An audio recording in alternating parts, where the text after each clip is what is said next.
20장 7절에서 10절까지입니다. 7절에서 10절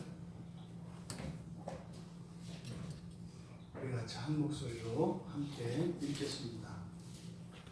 천년이 참에 사탄이 그 목에서 놓여 나와서 땅의 사방 백성 곧 곡과 마곡을 미혹하고 모아 싸움을 붙이니 그 수가 바다의 모래 같으리라.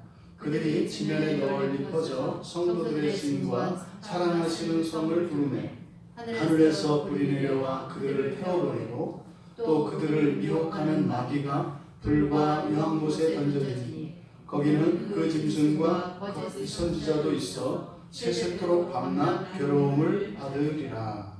아멘.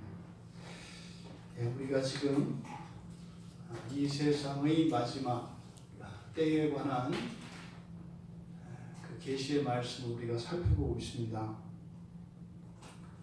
더 조심스럽고 또 하나님의 은혜를 더욱 의지하게 되는 것은 분명히 우리들에게 일어날 일들이고 이 세상의 마지막에 관한 유일한 확실한 하나님의 계시의 말씀이기 때문에 이 말씀이 온전히 우리들에게 깨달아지고 믿어질 수 있기를 바라는 마음이기 때문입니다.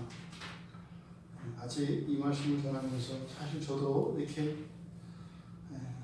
충분하게 여기 있는 것들을 다 밝히 드러내지 못합니다. 그저 저에게 이렇게 깨닫게 해주신 것만큼 제가 다다를 수 있는 만큼 그만큼만 전할 수 있는 것 뿐이고 바라옵기는 성령께서 정말 우리들의 교사가 되어주셔서 우리들 각자의 심령에 이 세상의 그 마지막 날에 관한 이 계시가 선명하게 우리들에게 믿음으로 받아들일 수 있기를 바랍니다.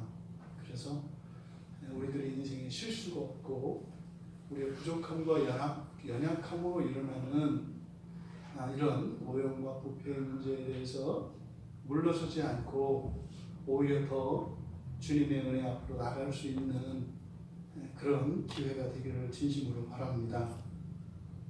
지금 우리가 살펴보는 이제 7절에서 10절 그리고 11절에서 15절 이것은 전체 이제 천년 왕국 그 이후에 일어날 일입니다. 7절에서 10절은 천년 왕국 기간에 그 천년의 기간 동안 살아있는 사람도 있고 죽어있는 사람도 있다. 죽은 상태로 첫째 부활에 참여하지 못한 사람도 있다. 이렇게 말씀을 드렸지 않습니까? 7절에서 10절까지는 이 천년의 기간 동안에 첫째 부활에는 참여하지 못했지만 또 죽지는 않아서 살아있는 사람들의 마지막 심판에 대한 이야기가 7절에서 10절까지 내용입니다.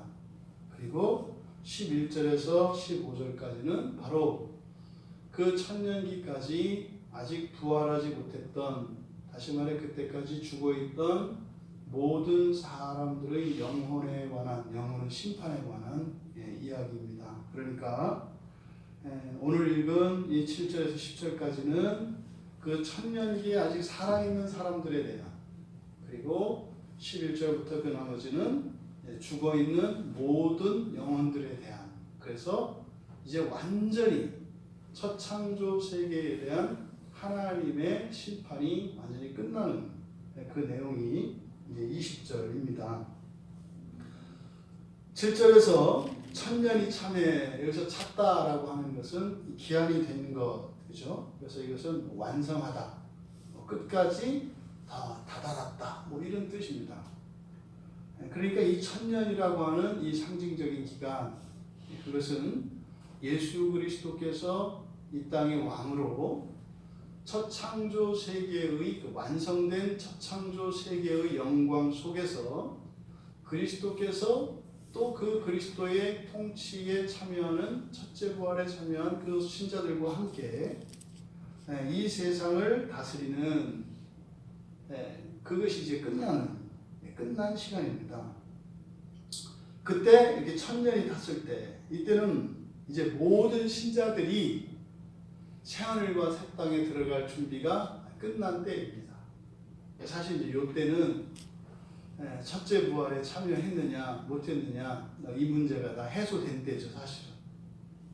그러니까 이제 지금 이제 우리 학생들 졸업하는 시즌인데 공부를 잘했냐 못했냐 상관없이 그냥 다 졸업장을 주는 것처럼 사실 이 천년이 참회라고 하는 것은 마음의 모든 근심과 또 이런 미련들이 완전히 사라지는 때입니다.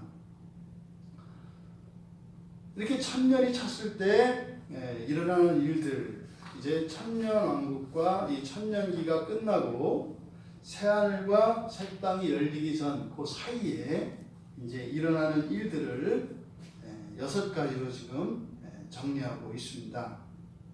첫째, 그 천년의 통치가 이제 다 끝나면 첫째, 사탄이 그 옥에 놓일 것이다. 그 옥은 앞에 3절에서 사탄이 갇혔던 그 무적행입니다. 그 무적행에서 이제는 풀려날 것이다. 그 문이 딱 열리는 거죠. 그리고 거기에서 두 번째로는 사탄이 거기 있어도 되고 나가도 됩니다. 그런데 나가게 될 것이다. 이렇게 얘기를 해요. 그래서 사탄이 옥에서 나가는 일이 일어납니다. 그러니까 이제 거기에 갇혔던 강금의 상태가 이제 다 해소가 되어서 자유를 얻게 되고, 그런데 그 자유로 사탄은 그 옥에서 나갈 것이라는 거예요. 그런데 그 옥에서 나가는 목적이 두 가지라고 이야기를 합니다. 첫째, 그 사탄이 옥에서 나와서 땅의 사방 백성 곧 곡과 마곡을 미혹하는 겁니다. 미혹하기 위해서 나가고, 두 번째는 모으기 위해서 나가는 겁니다. 싸움을 위해서 모으기 위해 나가는 겁니다. 1000년 동안 벼르고 벨렸나 보죠. 그 싸움에서 져서 이 무저병에 갇혔던 그 천사에게 무저병에 갇혔던 그날의 이 패배의 치욕을 1000년 동안 와신상담한 거예요. 그래서 지혜 있는지 없는지 짜고, 또 무공을 연마하고, 또 옛날의 실수에 대해 실패 이유에 대해서 분석을 하고 준비가 딱 된 거예요. 그래서 이제 뛰쳐나오는데 이미 계획이 다 되어 있다는 겁니다. 나오는 두 가지 목적. 첫째, 땅의 사방 백성 곧 곡과 마곡을 미혹하기 위해서 나왔다. 이게 이제 마지막 미혹이죠. 사탄이 하는 마지막 미혹입니다. 여기서 미혹한다라고 하는 말은 이제 타락시키는 것을 말하고, 길에서 벗어나는 걸 말하고, 그냥 이거는 엄청나게 완전히 길을 방향을 벗어나고 이런 것뿐만 아니라, 이 미혹하다라고 하는 이 플라나오라고 하는 말에는 아주 정확한 길에서 조금이라도 벗어나는 것을 다 포함하는 말입니다.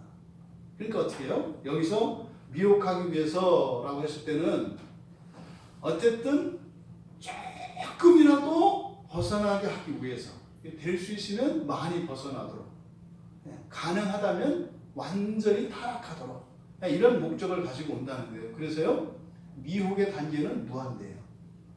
완전히 신앙을 버리고 배교하든지, 아니면 조금 배교하든지, 아니면요 아주 조금은 표시 안 나게 벗어나든지. 이게 지금 마귀의 목적이라고, 이 사탄의 목적이라고 이야기를 하는 것입니다.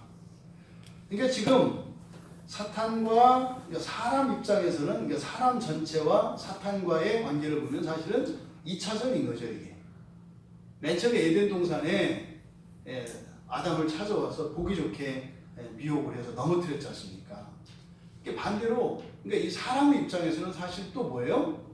다시 한번 사탄하고 보기 좋게 붙어서 이겨볼 수 있는 기회예요. 그러니까 사탄의 입장에서도 또 그 하늘의 주의 천사에게 패배해서 붙잡혀가지고 아주 비참하게 그 무저갱에 갇혔던 것에 대해서 다시 한번 설욕할 수 있는 기회. 사람의 입장에서도 이제는 이 사탄과 한번 붙어서 이겨볼 만한 기회. 그러니까 사실은요, 이 싸움에, 이 미혹하려고 하는 사탄의 이 싸움에 사탄 편에서나 사람 편에서나 최선을 다하는 거예요. 그리고 사실은 우리들 편에서도 한번 해보고 싶은 거예요. 왜? 아직 이 처창조 세계가 끝나기 전에 이제 새하늘과 새 땅에서는 뭐 절대로 그런 일이 없죠. 하지만 이 땅에서 한번 해보고 싶은 거죠. 그게 이제 여기서 지금 미혹하는 이 일과 관련돼서 사탄의 마음이나 또 이 미혹 당하게 되는 사람의 입장에서나 한번 별렀던 싸움이라고요. 근데 문제는 이 싸움에 참여하게 되는 그 사람들은 어차피 우리하고 똑같아요. 이 사람들은 어차피 똑같아요. 근데 사실 이제 우리는 기도해야죠. 그들을 이기도록.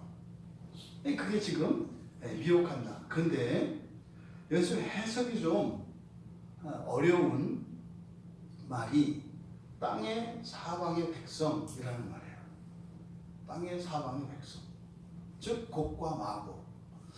지금 여기서 이 사방의 백성이라고 이야기를 했는데 여기서 이 사방이 의미하는 바 사방은 네 개의 모퉁이 이 말이에요. 네 개의 모퉁이. 그러니까 네 모서리 이런 거죠. 이렇게 사각형이 있을 때 바로 이 네 귀퉁이를 이야기하는 겁니다. 그러니까 여기서 왜 이 사탄이 땅의 사방의 백성들을 미혹한다고 이야기했을까? 그러니까 1차적으로는 전부 다 이렇게 이해할 수 있어요.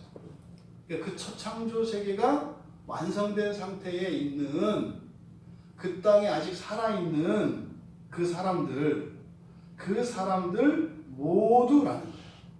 그 모두를 미혹하기 위해서 나간다는 거예요. 그런데 말입니다.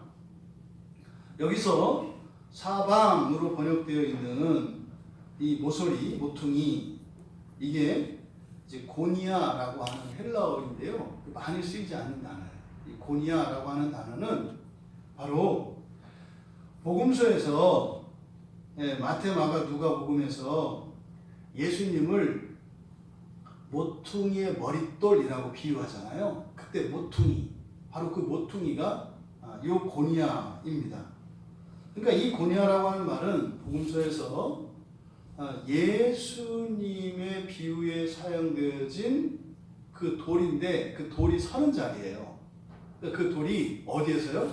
모퉁이에 선다고요. 모퉁이에. 그리고 이 고니아라고 하는 말이 이 복음서 외에 사도행전 4장 11절과 베드로전서 2장 7절에도 동일한 그 말씀에 대한 모퉁이 돌 대신 예수 그리스도에 대한 그 똑같은 사용입니다. 똑같은 의미로 사용이 됐어요. 근데 그 외에 사도행전 26장 27절과 계시록 7장 1절에 이 모퉁이라는 뜻 이외에 다른 뜻으로 딱 두 번 사용되는데 사도행전 26장 26절은 이제 구석으로 번역이 되어 있는데 보이지 않는 은밀한 곳 이런 뜻입니다. 그런 의미로 사용이 되었어요. 그런데 계시록 7장 1절에 나오는 것은 바로 이 땅끝 네 모퉁이의 천사에 대한 그 천사들이 서 있는 땅 끝을 이야기할 때 바로 계시록 7장 1절에 그 모퉁이가 의미하는 바입니다. 그러니까 성경에서 이 모퉁이로 번역되어 있는 여기서는 방이죠. 방이 모퉁이입니다. 이 모퉁이가 가지고 있는 성경의 의미는 끝이라는 의미가 있어요. 이 모서리는 그렇지 않습니까? 한 면이 끝나는 곳, 또 다른 면이 끝나는 곳. 그런데 여기서 만나죠. 그래서 끝과 시작이라고 하는, 그러니까 마치 이것은 첫 창조 세계의 끝과 새로운 창조의 시작이 만나는 지점, 이것을 지금 모퉁이라고 이야기를 하는 거예요. 그러니까 여기서 지금 모퉁이의 사방이라고 번역되어져 있는 네 모퉁이의 백성이라고 했을 때 이것이 은유적으로 나타내는 이 땅의 사방이라고 하는 이 말이 가지고 있는 은유적인 의미는 아주 은밀한 것, 신비로운 것, 사람들이 알 수 없는 곳, 이런 은유적인 의미를 가지고 있습니다. 이 사방이라고 하는 말이. 그래서 지금 이 종말, 그 첫 창조와 재창조가 만나는 이 시점에서 이 사방이 의미하는 것은 바로 천년기에 이 첫 창조 세계의 모든 땅을 말하는 것이겠다. 그러니까 지금 첫 창조 세계와 새 창조의 세계가 만나는 지점이지 않습니까? 여기를 지금 이제 모퉁이로 표현하고 있는 겁니다. 그러니까 그 천년기 동안에 그 첫 창조 세계에 살고 있는 모든 백성들, 여기서 이 모든 백성들이라고 했을 때는 살아있는 사람들을 전제로 하는 것입니다. 그러니까 천년 그 기간 동안 우리가 이런 생각을 할 수 있는 거죠. 천년왕국은 어떤 때라고 했습니까? 사단이 잡혀 있습니다. 무적행에 갇혔습니다. 그래서 힘을 쓰지 않아요.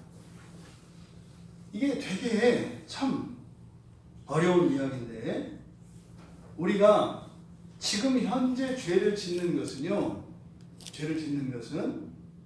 수동적인 측면이 있어요. 왜요? 마귀가 역사하기 때문에 수동적인 측면이 있어요. 물론 전적으로 수동적이진 않아요. 우리의 의지도 거기에 참여한다고요. 근데 천년기 동안 사탄이 무적행에 갇혔지 않습니까? 그러면 사실상 이 천년기 동안은 미혹되지 않는다고요. 그때 와서 충동질하거나 이렇게 갈등 이런 거 없다 이 말이에요. 그냥 단마음으로 이렇게 가는 거예요. 그런데 그 기간에도 말이죠, 예수님이 다스리시는, 그리고 정말 그 첫째 부활에 참여한 그 영광스러운 신자들이 다스리는, 우리들이 생각하기에는 천국과 같은 그 세계에도 아직 예수를 믿지 않는 사람들이 있어요. 근데요, 우리의 시대, 지금 이 시대에 예수를 믿지 않는 것과 그때 예수를 믿지 않는 건 차원이 완전히 달라요. 그러니까 지금은 이런 영적인 존재들이 귀신들의 영향이 있다고요. 근데 그때는 없어요. 없는데도 바로 이 믿음의 문제는 해결이 안 된다는 거예요. 두 번째로 이렇게 땅의 사방의 백성들, 그들을 미혹하기 위해서라고 했고, 두 번째는 싸움을 붙이기 위해, 여기 이제 마귀가, 이 사탄이 옥에서 나가는 두 번째 이유입니다. 싸움을 붙이리니 이렇게 되어 있는데, 이게 싸움을 붙이기 위해 이런 거예요. 그래서 이거 원래 직역을 하면 이렇게 되는 것이 아니라 모으기 위한 겁니다. 모으기 위해. 왜요? 전쟁을 하기 위해, 그들을 모으기 위해.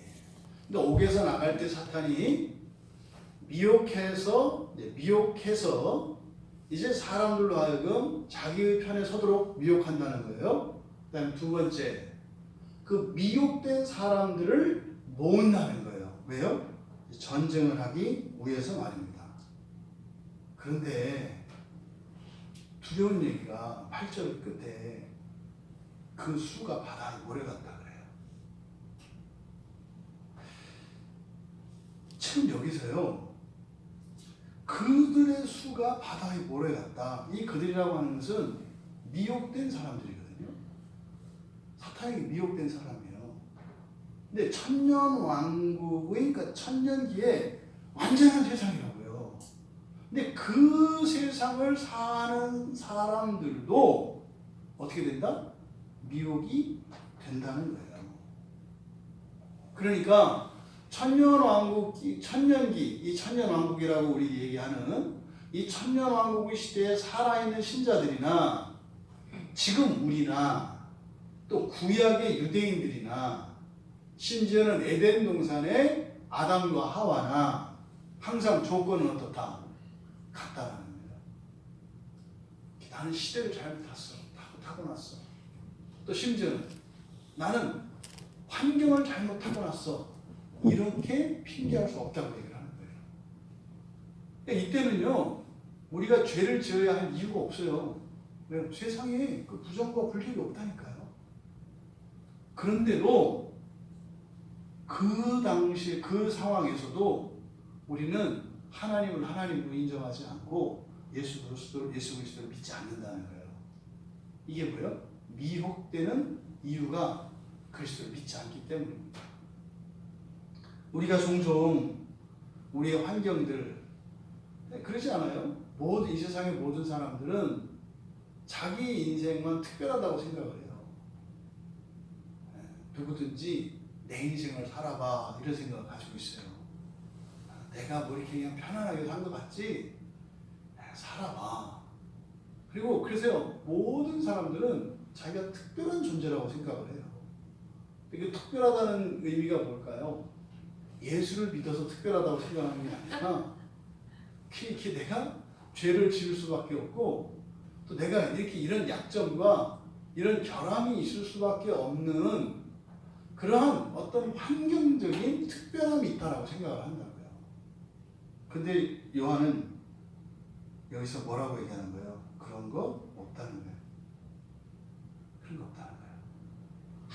아무리 좋은 환경에 있어도 또 아무리 그 사람의 상태가 온전한 상태에 있다 할지라도 그것과 미혹되는 것은 상관이 없다라고 하는 것을 확실히 보여줘요.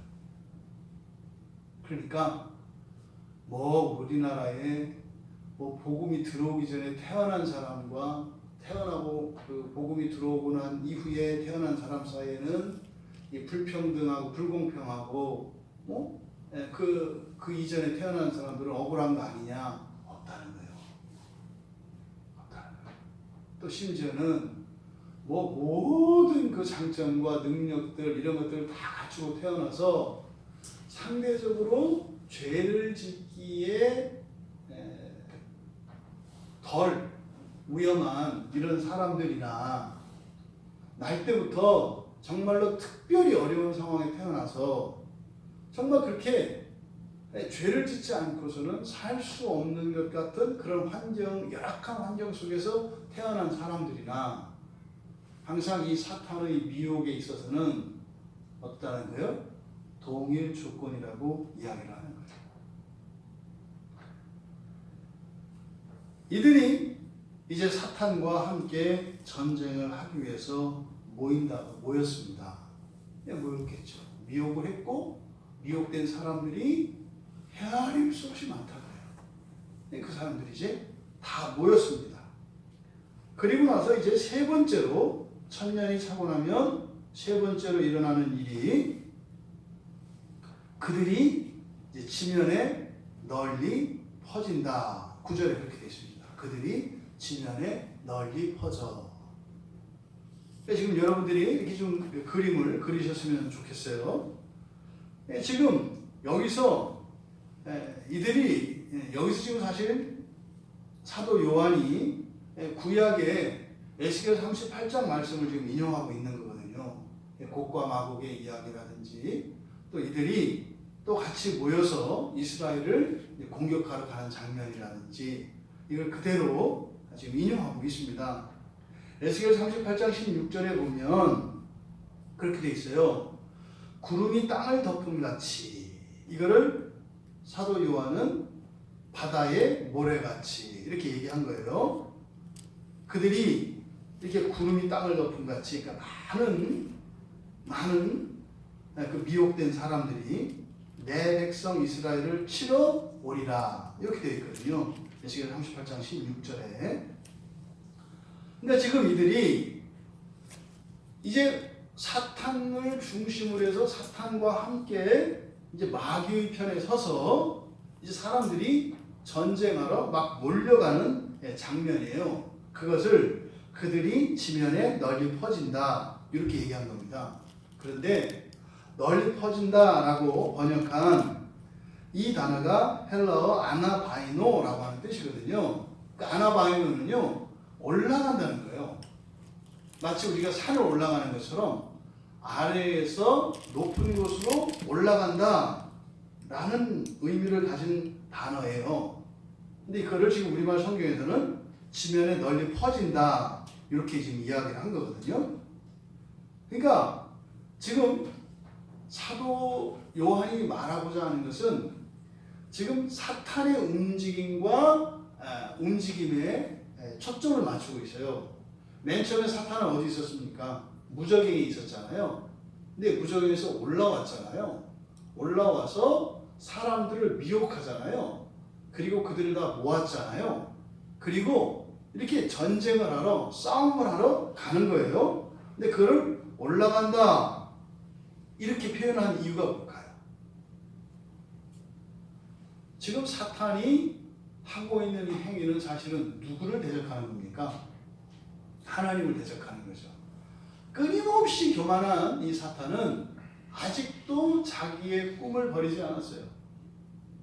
아직도 자기의 꿈을 버리지 않아서 올라가는 겁니다.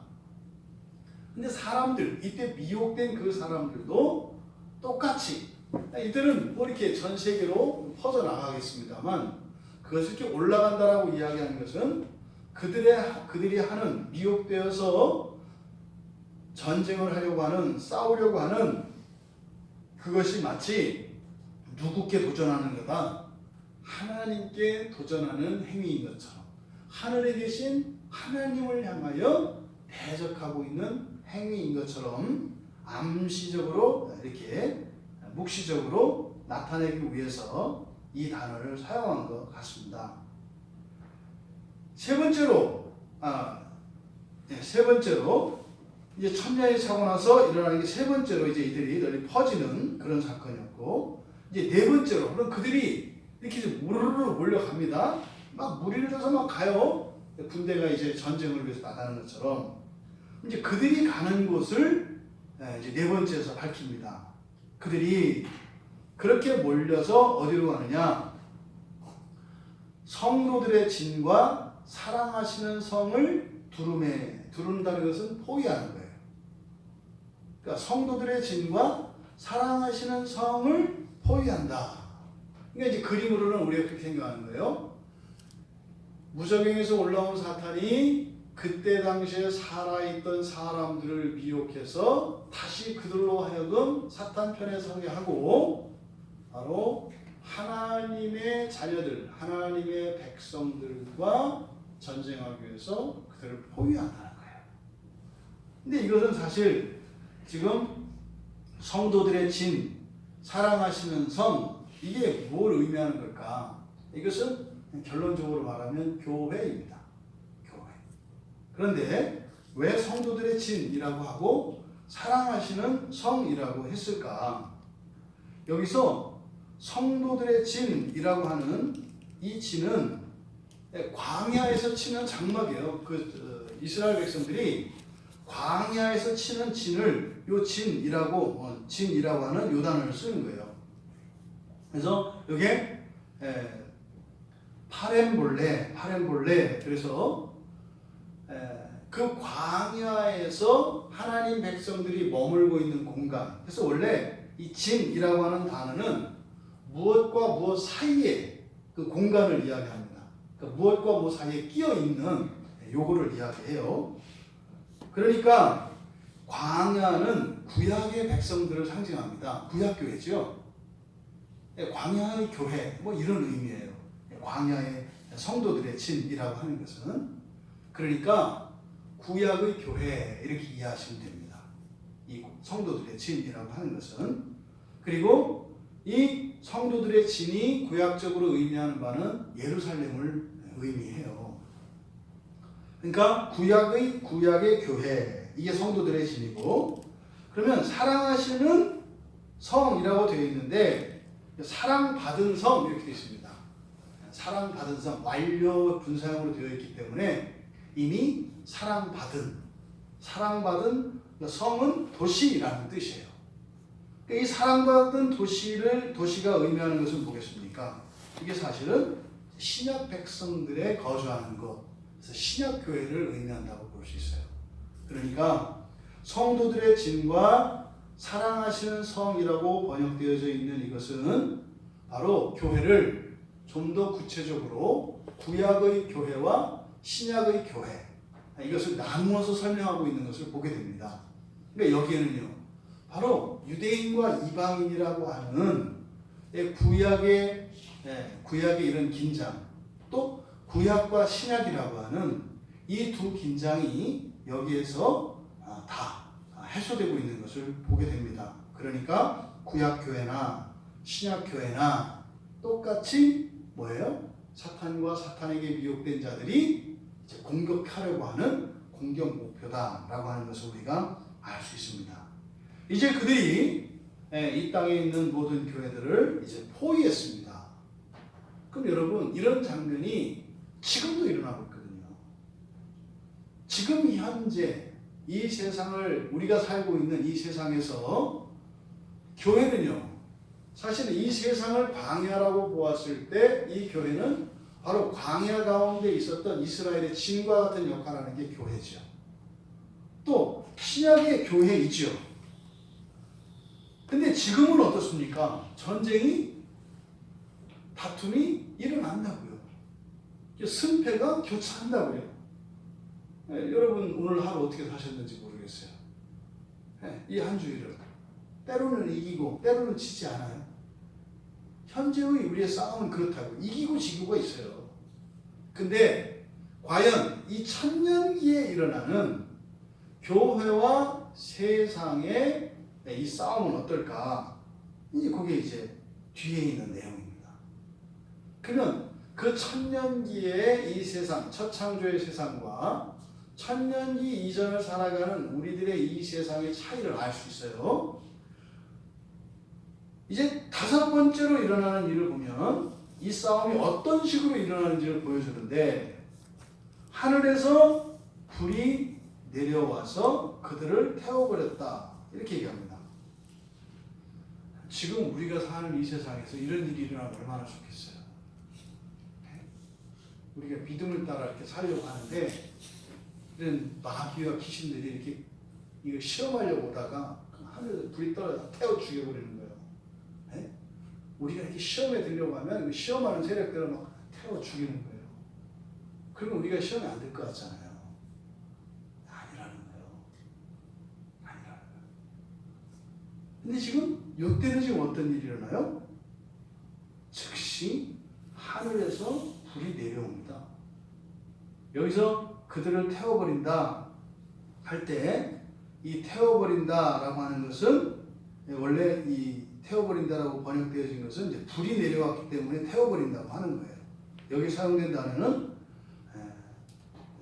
먹어 없앤다 이런 뜻이에요. 먹어 치운다, 우리말로 하면 불이 내려와서 먹어 치운다. 그러니까요, 불이 태워버린다 이렇게 이제 번역을 한 겁니다. 그러니까 완전히 불로 태워서 없애버리는 이런 이 장면입니다. 그러니까 지금 우리가 사는 세상에서 일어나는 미혹하는 세력들에게 대하시는 하나님의 대응 방식과 이때 일어나는 대응 방식이 완전히 달라요. 그러니까 절대 이때 신자들이 시험 들 일 없어요. 시험 들 일이 없다고요. 그냥 하나님이 바로 해결을 하신다고요. 그러니까 이때는요, 용서도 없어요. 그러지 않아요? 그러니까 신자들이 그때 그 천년기를 살아가는 살아있는 그 신자들에게는 분명히 수명이 있습니다. 그런데 자신의 어떤 내재되어 있는 우리의 마음에, 우리의 영혼에 있는 이 오염과 부패의 문제가 아닌 외적 실체인 이런 귀신들로부터 이런 게 전혀 없단 말이죠. 전혀 방해받는 게 없어요. 근데 지금 천년이 지나고 나서 얘들이 풀려서 이제 다 나온 거 아니에요.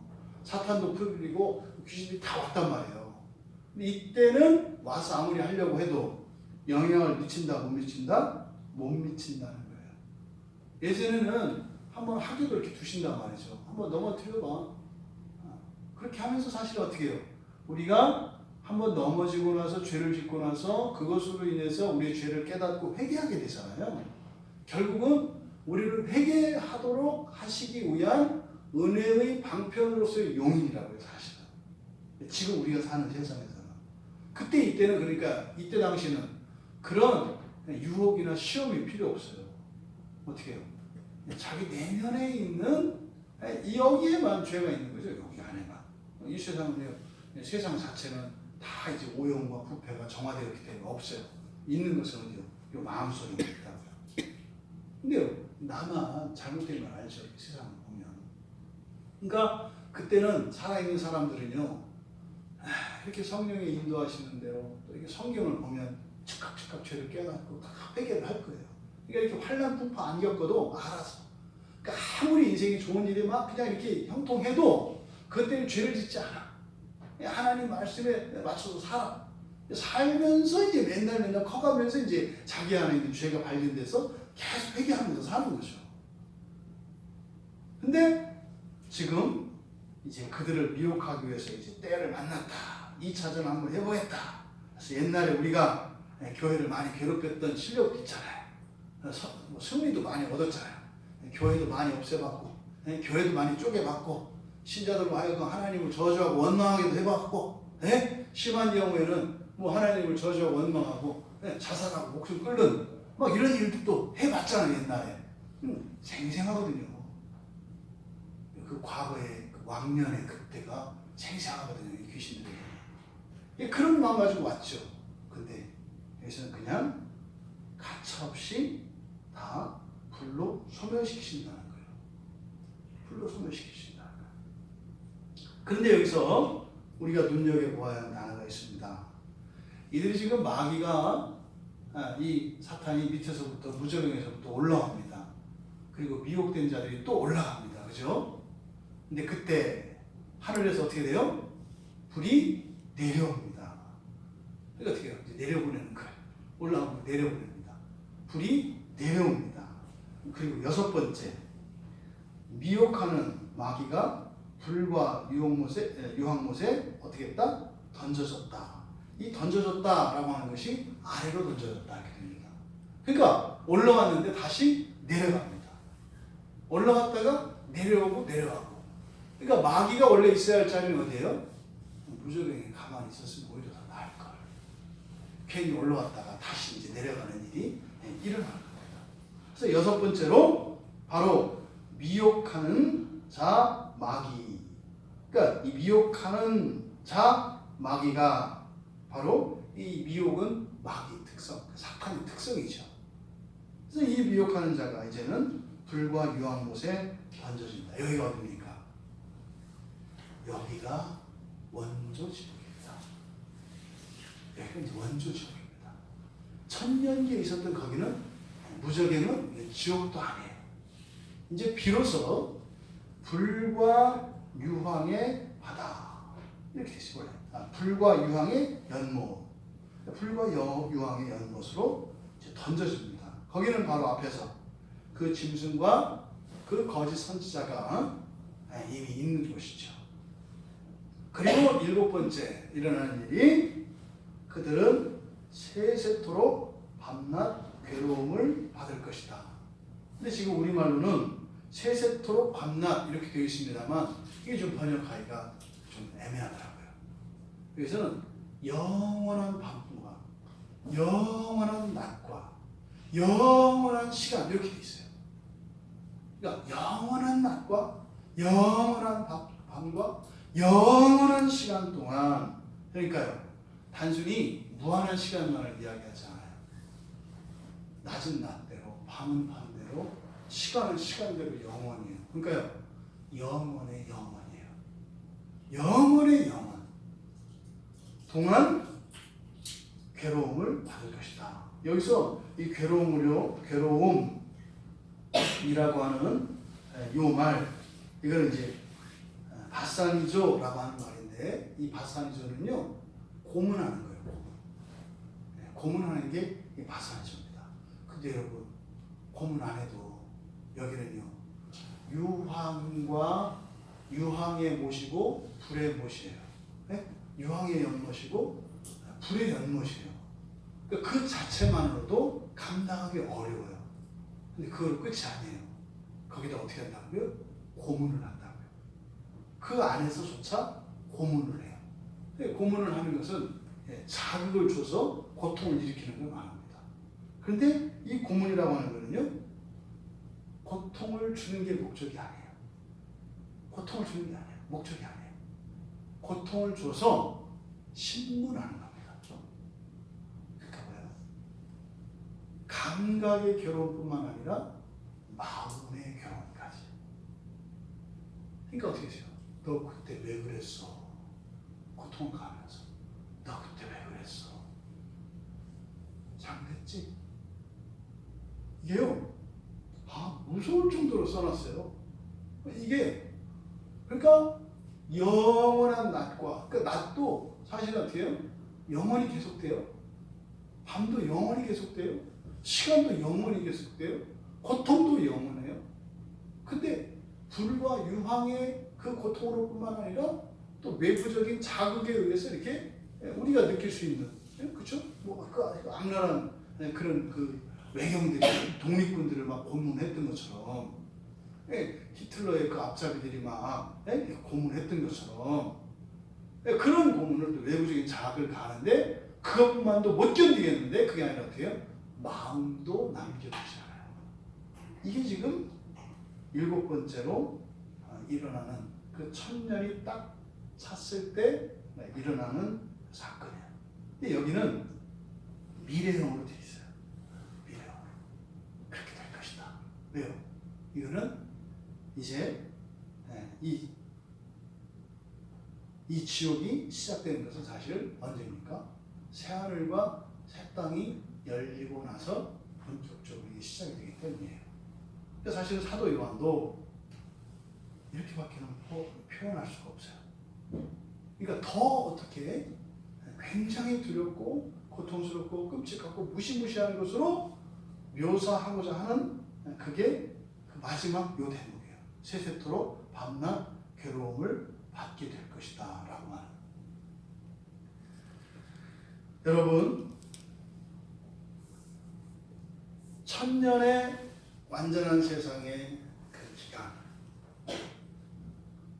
이제 그 기간이 끝나고 그 기간이 다 찼을 때 새하늘과 새 땅이 시작되기 직전에 이런 그때 당시에 살아있는 사람들에 대한 또 다른 심판이 있다는 거예요. 그러니까 앞서 말씀드렸던 것처럼 통일 조건이에요. 그 사람들 가난한 사람도 없고요, 병든 사람 없고요, 누구에게 사기당하는 거 없고요, 오해받고 원망받는 거 없어요. 그런데도 어떻게 한다고요? 미혹된다고요. 똑같은 과정을 했습니다. 그러면 그 천년왕국 기간 이전에 살다가 죽어서 이 천년의 기간 동안 거기서 지옥과 같은 그 천년의 기간을 연단받았던 사람들이 겪은 것이나, 그 시대에 태어나서 살다가 죽고 지옥 가는 사람들이나 어때요? 동일 조건이에요. 공평하다는 거예요. 이제 마지막 미혹이 여기에서 일어날 것이고 완전히 정리될 것입니다. 여러분, 우리가 살아있는 동안 어떻게 살아야 할지, 무엇을 위해 살아야 할지, 우리의 인생의 목적이 아주 분명하고 선명해집니다. 우리들이 왜 살아있는지 그 이유도 분명합니다. 앞서서 그 사방에 대해서 이야기를 했는데, 이 사방은 이 지구상의 유일한 비밀의 장소예요. 그건 사실 언제입니까? 천년기에 이루어지는 창조의 세상이죠. 우리가 다다를 수 없는 것이에요. 영원한 비밀에 쌓일 수밖에 없어요. 그리스도가 강림하시기 전까지는. 근데 그때에 태어나서 산다 하더라도 예수를 믿고 오직 예수를 믿음으로만 구원을 받는 이 유일한 구원의 도는 변함이 없다는 거예요. 이 첫 세상, 첫 창조 세상에서의 이제 마귀가 풀려나서 이 지옥에 떨어지기까지 일어나는 이 일들이 종말에만 있는 것이 아니라 사실은 아담에게 에덴 동산으로 찾아왔던 그 마귀로부터 미혹된 일들이 오늘날 우리에게 있습니다. 그러니까 지금 이 천년 왕국기에 있을 이 미혹에 대해서 우리에게 사도 요한이 전해주는 목적이 뭘까요? 우리들 마음속에 핑계들을 제거하라는 거예요. 핑계를 제거하라는 거예요. 이런저런 이유와 명분 구일되지 않습니까? 우리가 치열하게 정말 하나님 말씀을 따라 믿음으로 살지 못하는 우리가 각자가 가지고 있는 나만의 이유들, 나는 이러하기 때문에 못한다. 만약에 이러한 조건만 없었더라면 할 수 있을 것인데 이러저러한 이유 때문에 이렇다라고 하면 모든 것이 아무 의미 없는 헛된 것인 걸 가르쳐주는 것입니다. 이것은요, 그리스도께서 우리를 위하여 십자가에 죽으시고 우리를 구원하신 그 효과가 우리가 생각하는 것보다 훨씬 더 우리의 자유의지가 더 강력하다는 것을 얘기해 주는 거예요. 근데 우리가 그것을 모름으로써 마치 귀신들에게 지는 것처럼, 죄에 속아서 지는 것처럼 이런 생각을 하지 말아야 된다라고 하는 교훈을 주기 위해서 그 귀신들이 전혀 영향력을 행사하지 않는 그 천년 왕국기가 끝나는 그 지점에서 일어나는 이 미혹과 심판에 대한 이 교훈을 통해서 아직 여전히 이런 악한 영들이 역사하고 있는 이 시대를 살아가는 성도들이 더욱더 진리 안에서 회개하고 거룩해지기 위하여 더욱 분투해야 할 것을 촉구하고 있는 말씀입니다. 생각보다 우리가 더 강한 능력이 있다는 겁니다. 우리의 생각보다, 우리 각자의 생각보다 훨씬 더 거룩해질 수 있다는 겁니다. 우리의 생각보다 훨씬 더 하나님이 주시는 은혜의 능력으로 더 잘 살아갈 수 있다는 겁니다.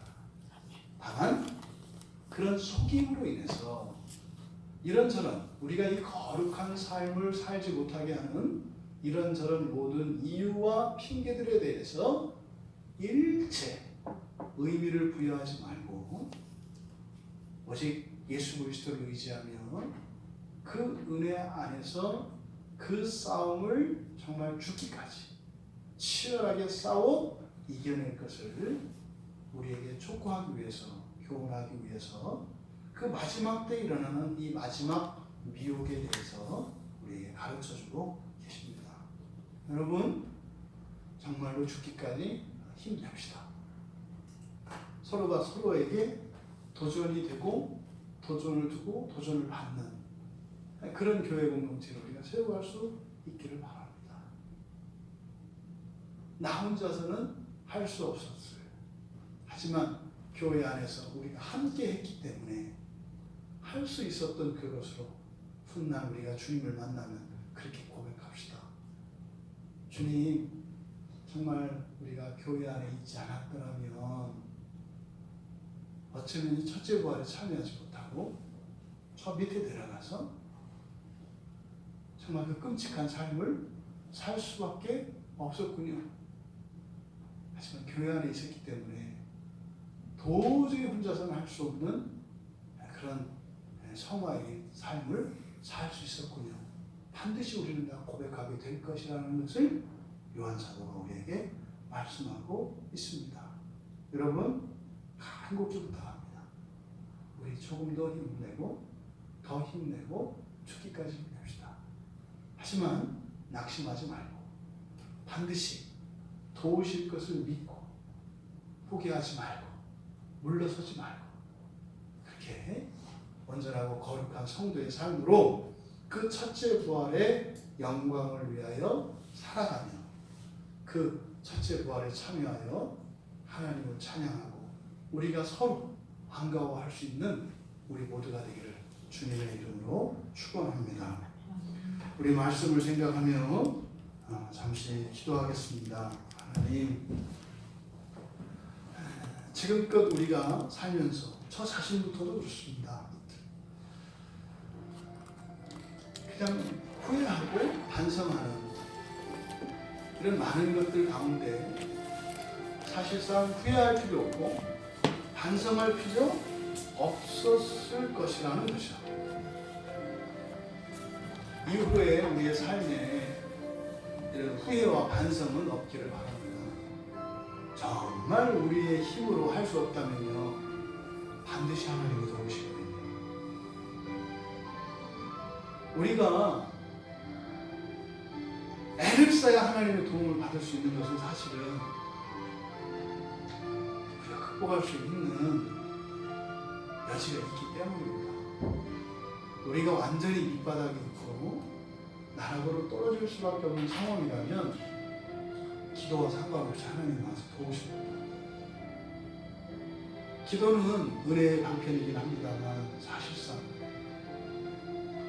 정말 하나님의 놀라운 즉각적인 도움이 우리 삶 속에 있지 않다면 하나님이 나를 버리셨거나 또 내 힘에 벅찬 이것이 아니라 내 안에 있는 힘을 쓰지 않고 있는 것이라고 사도 요한은 우리에게 이야기합니다. 굉장히 부담이 되는 말씀입니다. 하지만 여러분, 이것이 여러분들에게 율법적으로 정죄되거나 여러분들에게 이렇게 억눌림으로 오는 것이 아니라 오히려 소망의 말씀으로 받아들일 수 있었으면 좋겠습니다. 내가 생각보다 더 거룩한 능력을 가지고 있는 사람이라는 뜻이구나. 그래서 우리를 과소평가했던 지난날의 삶과 삶에서 단절하고 정말 이미 우리에게 임한 그 은혜의 능력으로 지금까지 살지 못했던 더 거룩한 삶을 살아갈 수 있도록 은혜를 달라고, 그리고 우리가 힘을 낼 수 있도록 하나님 용기를 주십사. 우리 같이 기도합니다.